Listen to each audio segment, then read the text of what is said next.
Hello and welcome to a special interview for The Wire supported by Glenlivet Books.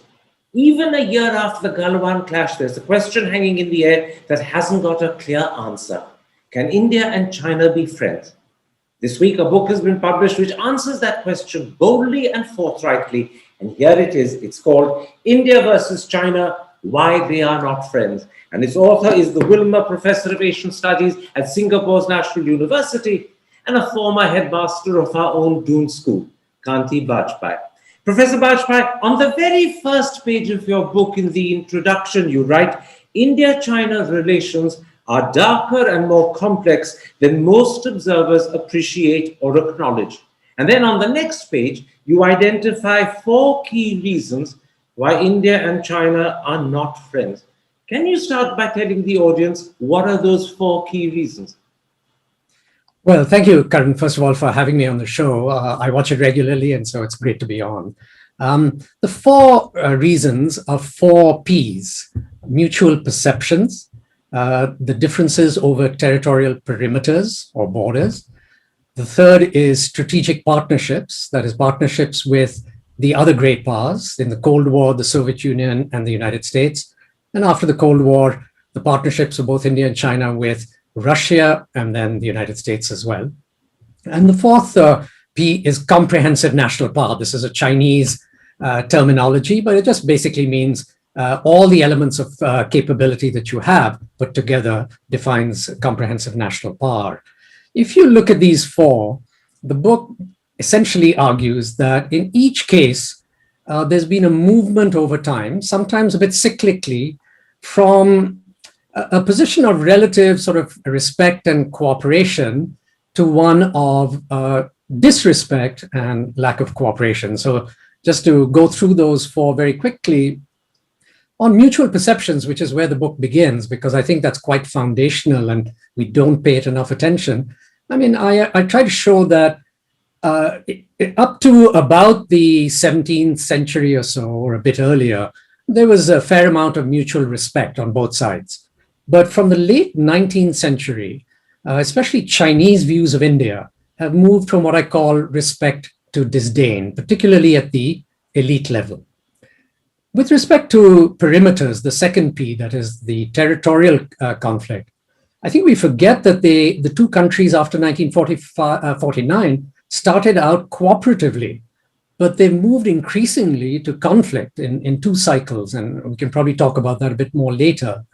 On the 3rd P, partnerships, the 2 have moved from some very brief periods of entente, being kind of on the same side, primarily against what they saw as American predominance or imperialism, to periods of rivalry when they found themselves partnering a great power that was on the other side. So to just be clear on that, India partnered the Soviet Union for much of the Cold War, and the Chinese after 1971 partnered the United States. After the Cold War, India has increasingly partnered the Americans, and the Chinese have partnered the Russians or have stood on their own against the United States. So the 2 have always been on different sides of the strategic partnerships issue.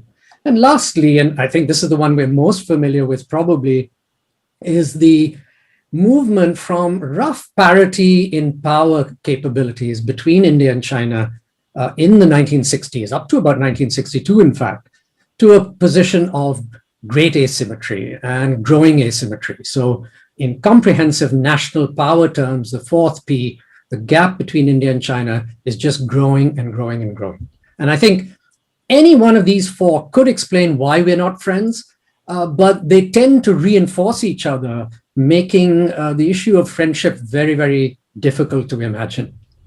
Now, in your book, you say, and I'm quoting you, my sense is that mutual perceptions and the power asymmetry may be the most serious problems between the 2 countries. I want to focus on those 2 one by one.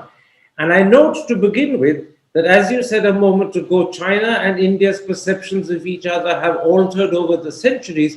But the truth is today, as you said, China regards India with disdain. It doesn't think highly of the country. It views our democracy, our heterogeneity, as weaknesses, and most importantly, it does not recognize India as an equal.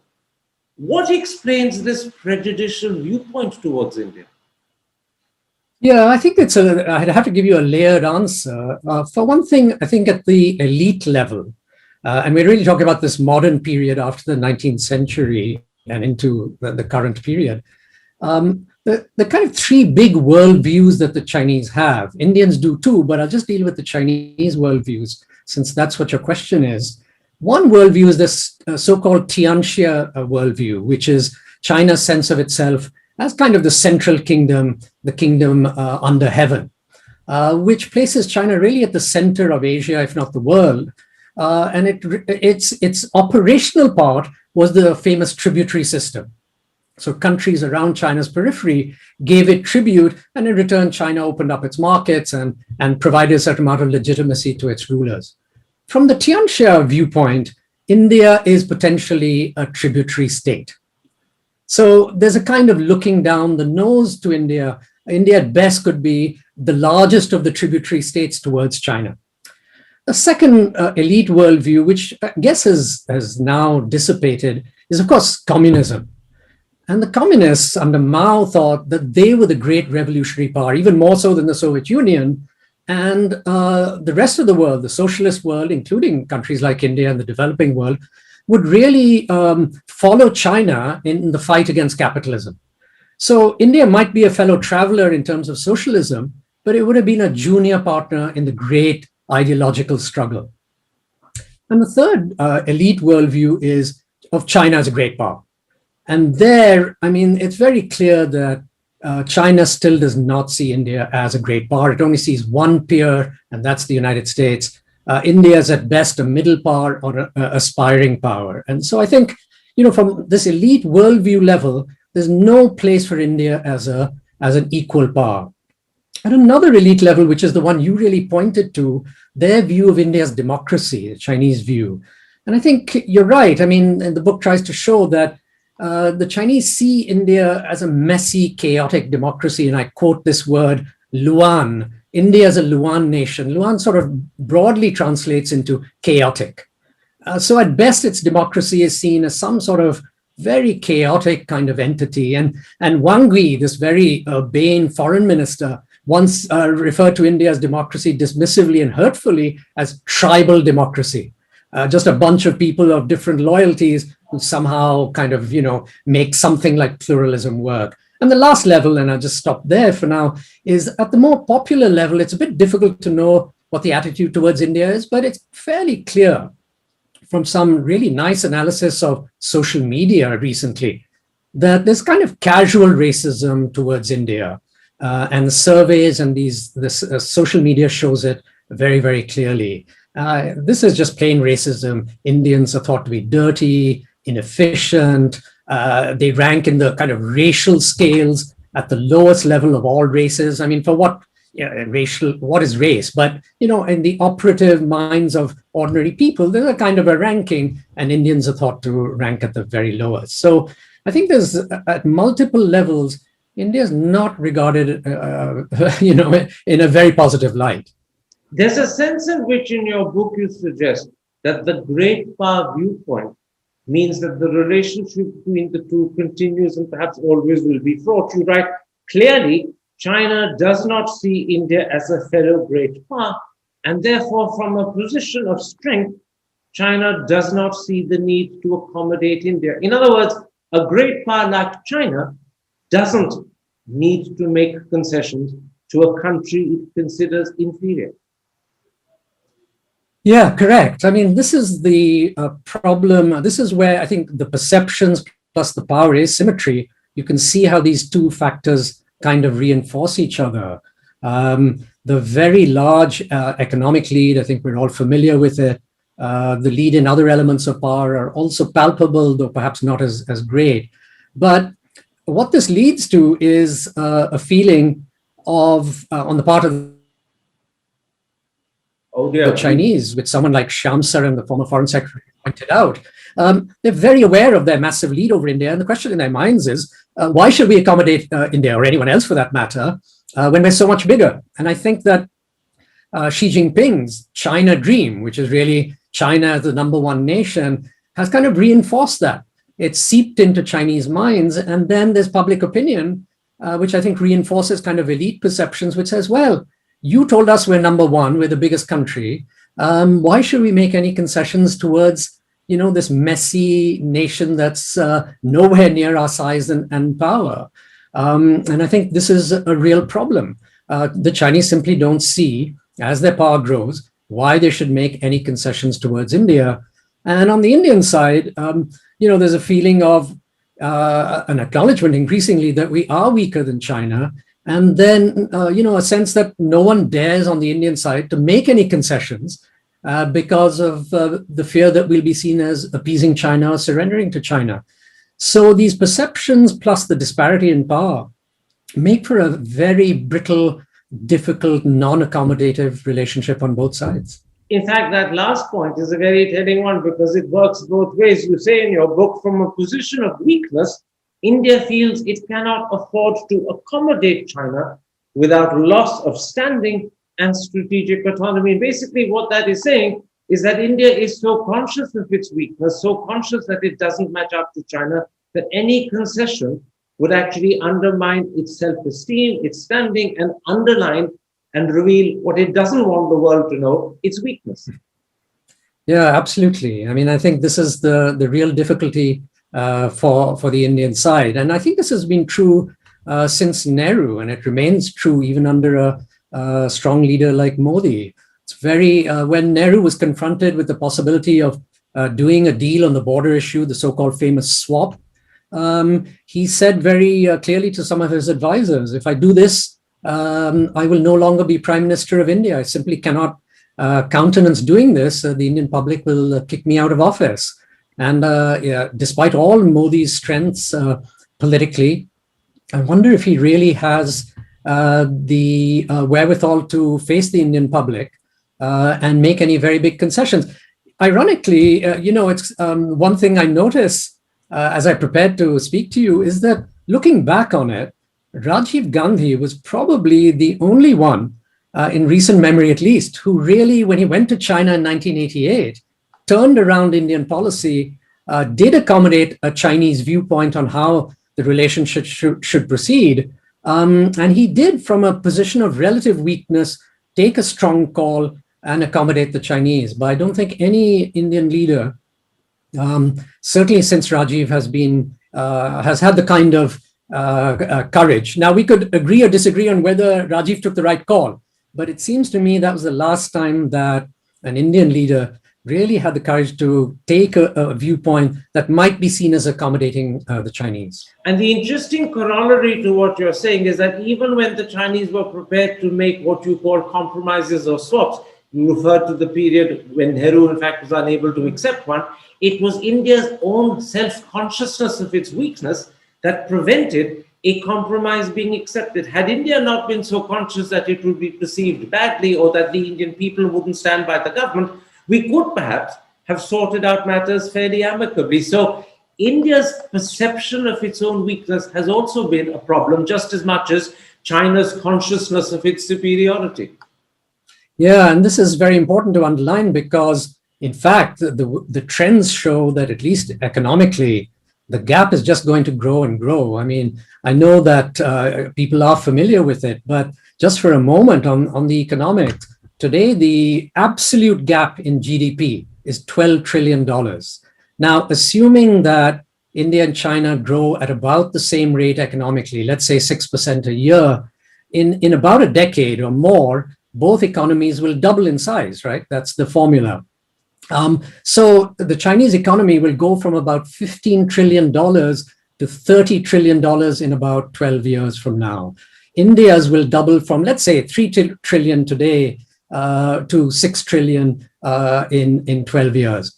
The gap that is $12 trillion today, absolute gap, will become $24 trillion in a decade and a bit more. So that if the power asymmetry makes India hesitant to concede, this asymmetry in absolute terms is going to double in size economically. How much more difficult will it be for India to make a concession? Absolutely. This is a wonderful time to actually move beyond how their perceptions have clashed and made them difficult to understand and be accommodative of each other towards, in fact, the asymmetry in power. You've already explained the economic asymmetry, which is huge, and most people actually are aware of it.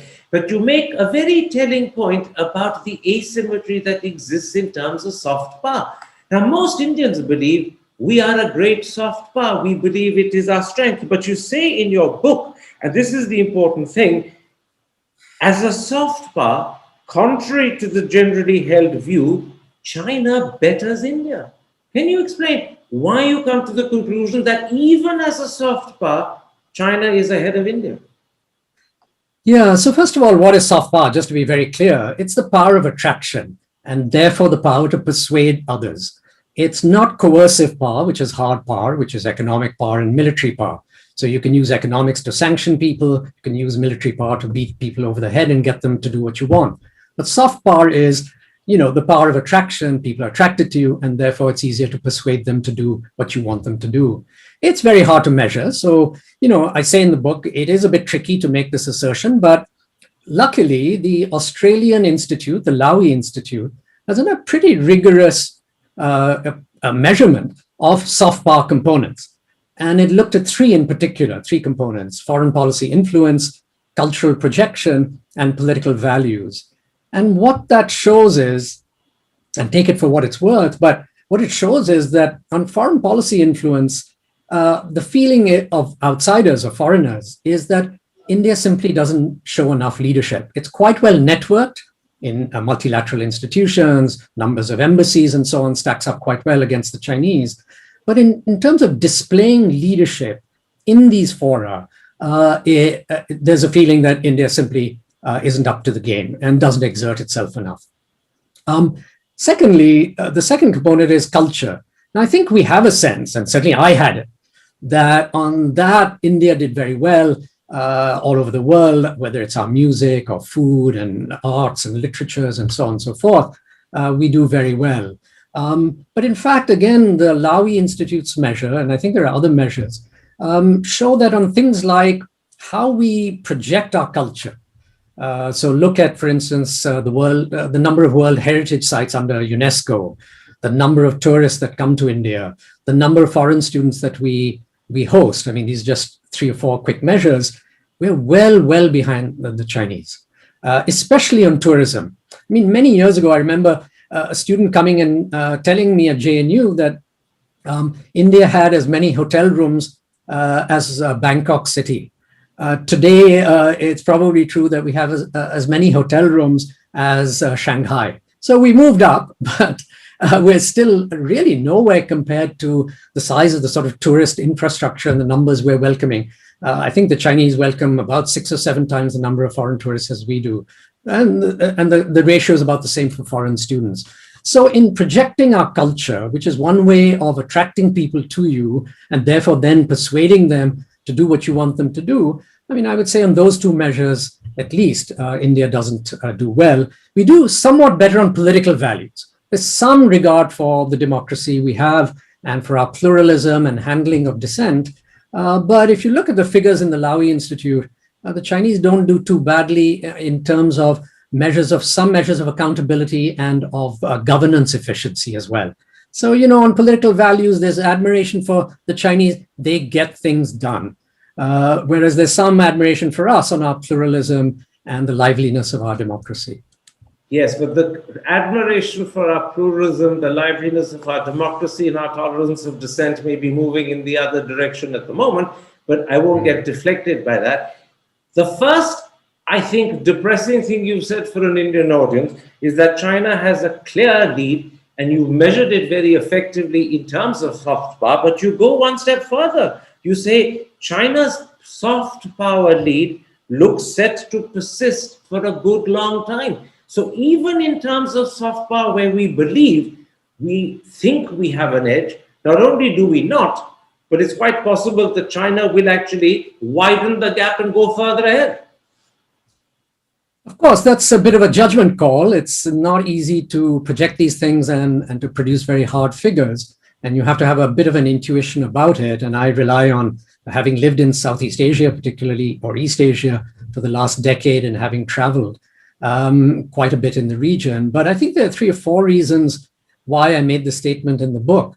The first is, of course, economic power in China's phenomenal rise. So part of the soft power attraction is a kind of a sense of awe towards China, which I think India doesn't possess. So this is how some of these factors interact. The second reason, I think, is that ironically, China's tightly controlled internal politics, and I sort of made a gesture towards this earlier. There's some admiration, particularly in Asia, towards this, partly because it helps China get things done quickly. At least that's the view. The second is, I mean, there are countries in the region that are not particularly democratic themselves and quite admire the way that China, tamps down dissent and so on. So oddly enough, it's China's autocracy is what attracts people in different parts of the world, and not the democracy, which is seen as noisy and chaotic and inefficient.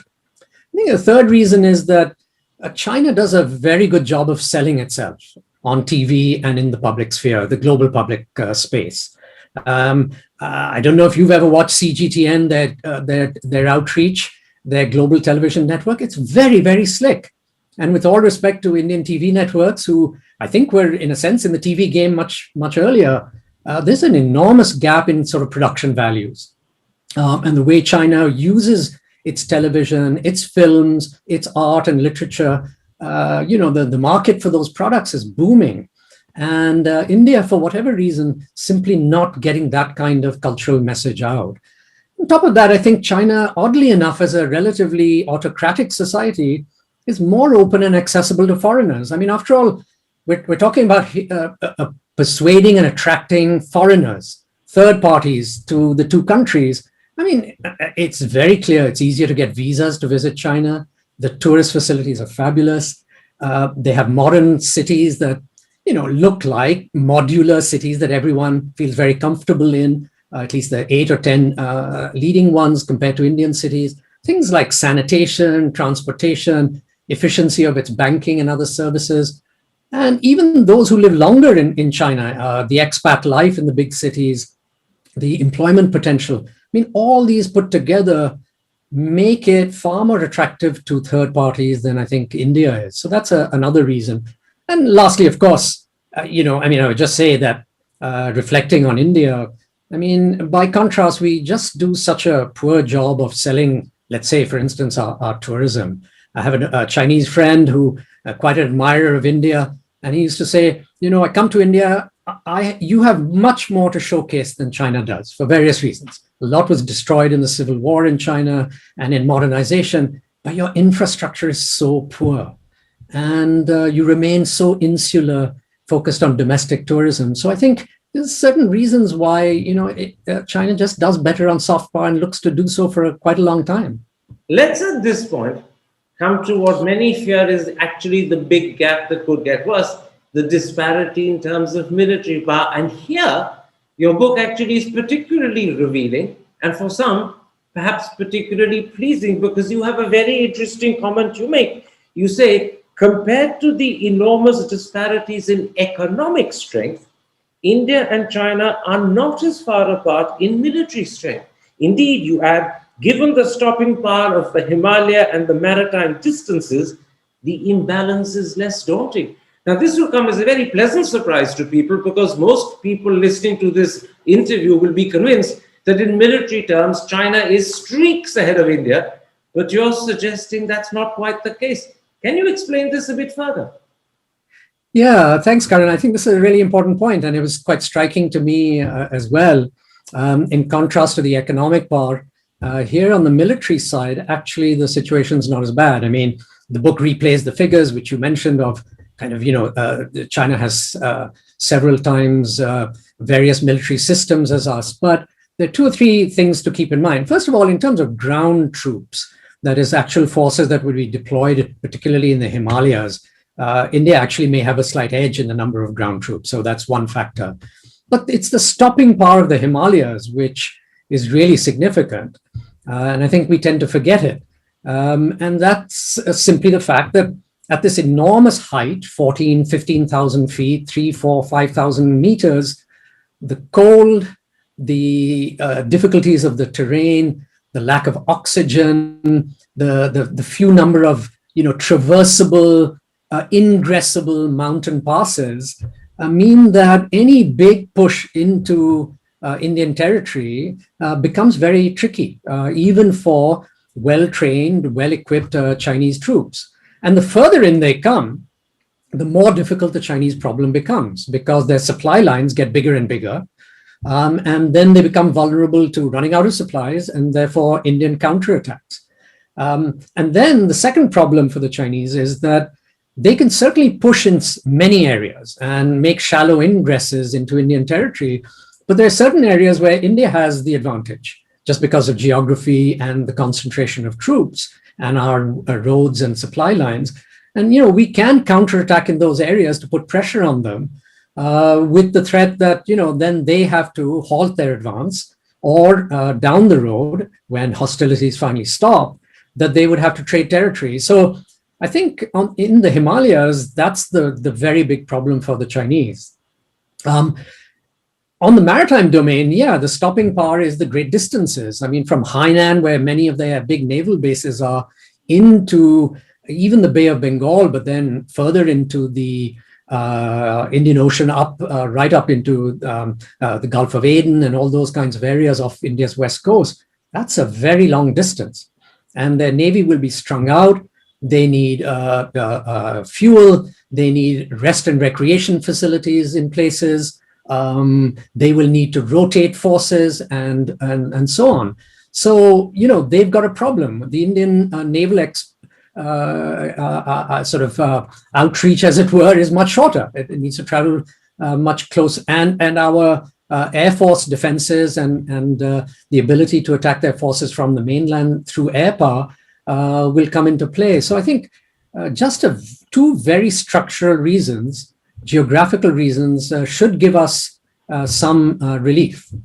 The question is, how long can India believe that the Himalayas and the maritime distance will give it some relief, or will give it a measure of advantage over China, or lessen China's otherwise strong military advantage? Because your book points to 4 caveats that over a period of time will actually work to China's advantage. And I presume that means that whatever strength India gets from its maritime distance or from the positioning of the Himalayas will actually diminish. And these 4 caveats, therefore, I also presume, will be the key features, perhaps even the determinants of the relationship as it moves forward. Can you tell the audience what are those 4 caveats that could change the situation over time to China's advantage? Yeah. So the first one is logistics. I think we don't pay enough attention to how you supply an army. Your military forces are pretty much as good as your logistics. And India's logistics are wafer thin in a sense.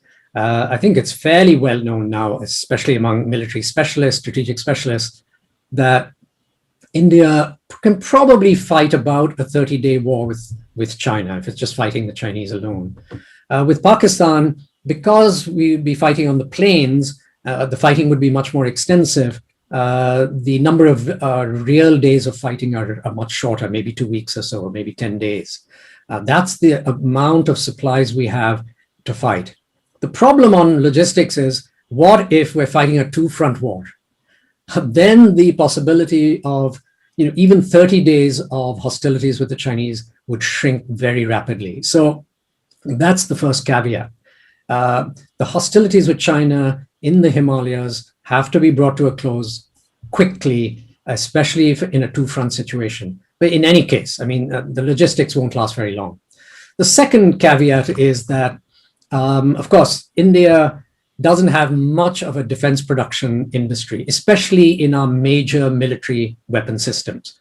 The big boats, the submarines, the fighter aircraft, the frontline tanks, frontline artillery, all those kinds of weapon systems. So that's, whereas the Chinese, frankly, are more or less self-sufficient here for various reasons. They've stolen technology, they've developed their own, they buy very advanced systems, particularly from the Russians as well. So they can, as it were, churn out weapons in a long war with us, whereas we will run out of supplies because we don't produce them ourselves. The only two things we really produce are missiles and nuclear weapons, but those aren't a great help, frankly, in a border war over a period of time. That brings me to nuclear weapons.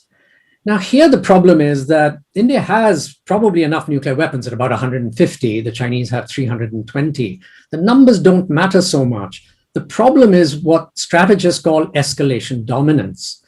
One possibility for India, if India's conventional forces on the border are being overwhelmed, India could resort to the threat of using nuclear weapons to stop a Chinese advance if it got very serious.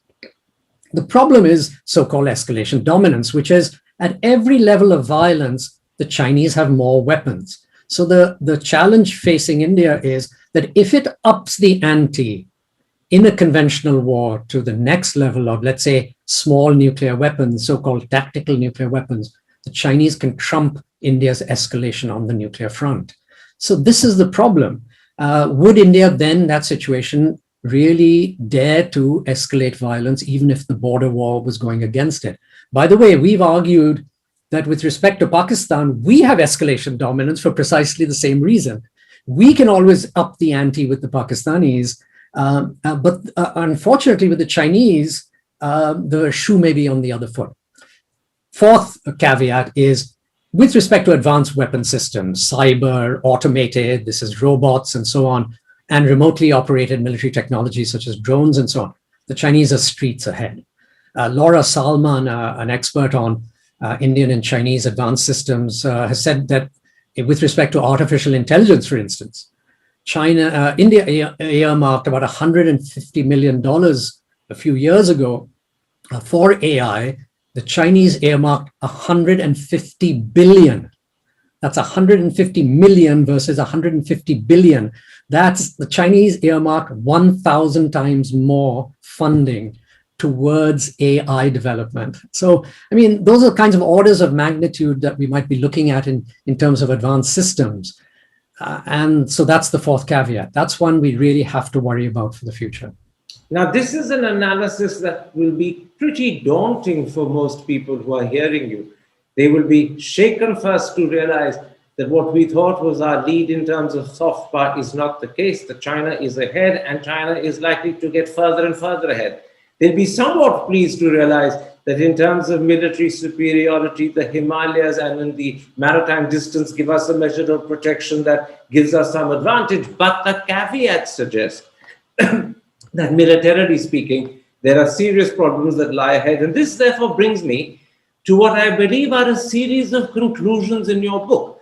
I'm using the word conclusion. You don't use that word in your book, but let me take you through 3 or 4 of them. First of all, you write, it is a good bet that there will be more Ladaks. And I gather you also believe that the eastern border, that's the Arunachal front, which the Chinese see as strategically important because of the resource richness of Arunachal Pradesh, will be another area where there could be conflict and trouble. So you believe that in fact, both of India's borders, the western and the eastern with China, will see and witness trouble and violence and conflict. Yes, unfortunately, that's a real possibility. And so let's just tick off a few factors. I mean, there was a report recently that in another television channel that the Chinese have built some villages in a certain part of Arunachal Pradesh. And so they're kind of ingressing there and showing that they are there to stay and to assert their rights there as they see it. But let's note several other factors. On the western side, I think we all know the story, except for Pangong Tso, they really haven't withdrawn anywhere. In Gogra and so on and so forth, Depsang Plain, there's a complete stalemate and the negotiations aren't going anywhere. So we could still have trouble there. But look at the east. First of all, notice that apart from these villages and so on that I just mentioned, the Chinese command centers of their military, at least 3 of them are much closer to our eastern sector. In Chengdu and Lhasa and in the areas near Arunachal, that's where 3 military command centers lie. In the west, they only have 1 command center. It's in Hotan in Xinjiang. So the military nerve center of the Chinese military in their west, which is our east, is next to our Arunachal Pradesh. I mean, if they wanted to fight, they would want to fight and play to their own strengths, which is in that sector. By the way, in 1962, Mao said very clearly, we're going to punish India the most in the east, in Arunachal. Fight them where their strength is as well, to make the point that, we have a claim here and we're going to show the Indians our teeth. So I think the military nerve center of the Chinese is in that sector. You pointed out, which I do in the book, that since about the late 1980s, they've seen Arunachal Pradesh as being an economic asset. Ironically, as the Chinese economy has grown, Arunachal Pradesh has factored into its agriculture, its natural resources, even its water. The Brahmaputra River, debouches into Arunachal Pradesh and then moves on ahead into Bangladesh. But now there's the issue of water resources as well. So there's an economic stake there. There's a symbolic stake too, and I'll just stop there, which is the Tawang Monastery. As the Dalai Lama gets older and we move into a period where there will be a new Dalai Lama, a search will have to begin, and the transition occurs to new Dalai Lama, the Tawang Monastery has great symbolic importance in a period like that. And one can imagine that the Chinese, and they've made it pretty plain, that they want the Tawang Monastery back. So I think for all these reasons, they have very strong claims in the East, and they've made no bones about it. And therefore, one could see the next fight at some place in and around Arunachal Pradesh. And it's probably just worth mentioning as a small aside that the sixth Dalai Lama was actually born in Tawang. And so yes, as far as Tibetan history is concerned, there is a sort of claim that China can, through Tibet, assert to say that Tawang is ours. This brings me to what I consider the second of your conclusions. And again, I'm going to quote you. You say, China's comprehensive national power is about 7 times that of India. I don't deny it, and everything that you said clearly would suggest that is the case. But the audience will be a bit curious. How do you come to that 7 times figure? Yeah, I did some high school mathematics, I guess, really. I just looked at the 3 components of power: economic power, military power, and soft power, and wrote a little equation. So if the Chinese economy is roughly 5 times India's in terms of GDP terms, if, let's say, China's military power in the Himalayas, let's leave the maritime aside for now, is roughly 1.2, and that's just a quick, kind of intuitive sense of what the gap is, taking into account the stopping power of geography, technologies, and so on and so forth. I just put it at 1.2, India's lead. And in soft power terms, the Lowy Institute on a cultural measure shows that the Chinese soft power indicator is about 1.2 India's. So if you multiply through 5 times 1.2 times 1.2, you get 7.2, if my math is correct, which is roughly 7 times India's size in comprehensive power, which is the 3 components that interact together. They magnify each other. And so I would say roughly China's comprehensive national power is 7 times India's, and that's big. And this analysis leads, in a sense, to what I call your third conclusion. And again, I'm going to quote you. Until India substantially closes the power gap, there's little prospect of lasting rapprochement.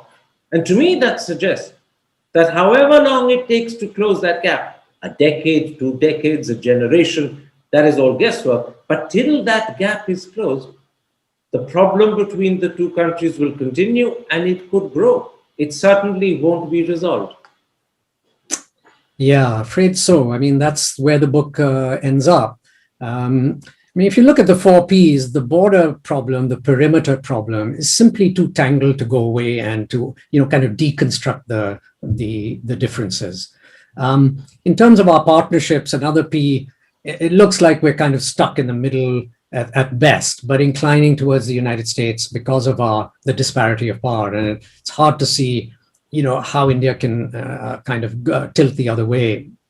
So the 2 things that are a bit more dynamic is perceptions and power. If we can perceive each other in a kindlier and more respectful way, we might get some way towards a rapprochement. But I think the most dynamic is the power gap. Here, India has great agency. It has choices. If it really mobilizes itself and makes an enormous effort, we could close the power gap. And I think at that point, China would have to sit up and sort of reckon with trying to accommodate India better. So I think, yeah, I think that's the long term. If you do, and I think the two interact. So as the power gap closes, I think there'll be a more respectful general perception of the Chinese towards India as well. But that leads to the question, will the power gap close, or how long will it take before the power gap closes? And literally, I believe on the last page of your book, you say, and again, I'm quoting you, India will need a near civilizational change if it's going to catch up with China. A near civilizational change, to me, a skeptic, sounds like a very polite way of saying it ain't gonna happen, or it ain't gonna happen anytime soon. What's your answer? Is a near civilizational change possible or unlikely? And here, answer not as an academic, but as an Indian who knows his country and his people, his government and his system. Can we affect a near civilizational change? Yeah, I mean, of course, I think we all have a sense that it would be very difficult. There was a moment in India's history after independence or thereabouts through the nationalist movement, when I think particularly with Gandhi and the influence of Tagore, they posed a certain set of ideas and possibilities that sort of gestured at a civilizational change. And why not agree with everything that they said and did? And I accept that.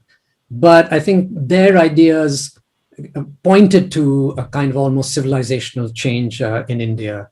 But their ideas have faded. And I think for various reasons, India simply didn't go down that road. And I think, in the conclusion, what I do end on as you have sensed, on a rather pessimistic note about bridging this power gap through a civilizational change. So what are we talking about really? I mean, I think in a sense, we sometimes think in India that, okay, in a really technocratic, good governance way, if we just solve all these problems of power, we bridge the economic gap somewhat, do better on the military, produce our own weapons, and do a better job of, kind of our soft power, that it'll all take care of itself. But I say in the book that you need a desire for power, that's for sure, but you have to channel it into at least three areas. One is what I call soft infrastructure. This is, you've got to have some very interesting new ideas. You've got to have a huge ability to generate data, understand data. You need bureaucratic power of the kind that we simply don't have in India. You need a panoply of rules and laws that need to be reformed, and a political administrative structure that takes all these to mobilize and coordinate people. The great irony, I think, is that we think in India, we have a state that is too big, and it presses down on us and takes away our kind of sense of autonomy. But India is a very weak state in terms of its bureaucratic governmental capacity. So I think that's the first problem, is that it can't produce this soft infrastructure. The hard infrastructure, I think we all know: education, affordable healthcare, skilled population, energy, transport, agriculture, blah, blah, blah. Here again, if you don't get the soft infrastructure, you're probably not going to get the hard infrastructure. But the last point, and this speaks most to the civilizational change, is what I call social infrastructure. And historically, this has meant about two things in powers that have in the past become great powers. That is, you need to emancipate yourself from feudalism and from other forms of stratification, such as caste. And for that, you need a social revolution in the direction of egalitarianism, equality. But you also need urbanization. You can't build a great power with all these infrastructural and other changes on a rural society. And India is still one of the most rural societies in the world. Now, on top of that, China did all of these changes when climate change was not upon us in the world and the global economy was open.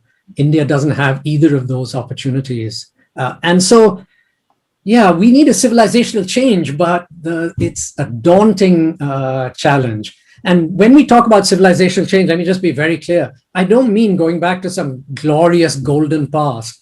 I mean looking ahead to a sustainable, egalitarian, democratic future. And unfortunately, the portents are not great. So that last sentence suggests to me, and I'm only asking you to confirm that I've understood correctly, Hindutva and whatever consequences Hindutva makes in either the character of the people or the governance of the country or the outlook of the government is not the near civilizational change that's necessary. Yeah, I mean, to the extent Hindutva is some harkening back to some golden age and shutting off the possibilities of, this kind of social revolution that we need in terms of egalitarianism and leaving behind feudalism. And that, I would say that's not the way to go. There are resources in Hinduism that speak to those great changes. But in my view, I don't think Hindutva is that. Kanti Bajpai, this has been a comprehensive interview. It's been one that will be disillusioning for many Indians who cherish the belief that ours is a great country, not just in soft power terms, but able to stand up to China, who liked the thought of Chindia when it existed as a concept 20 years ago, and will be very depressed to realize that we are now poles away from that. It also suggests to me that there perhaps could be room for a second subtitle to your book. I'm holding it up for the audience. There it is. The title is India versus China, Why They Are Not Friends. The second subtitle could be, and why they are not likely to be either in a hurry. I thank you for this interview. Take care. Stay safe. Thank you very much, Karan.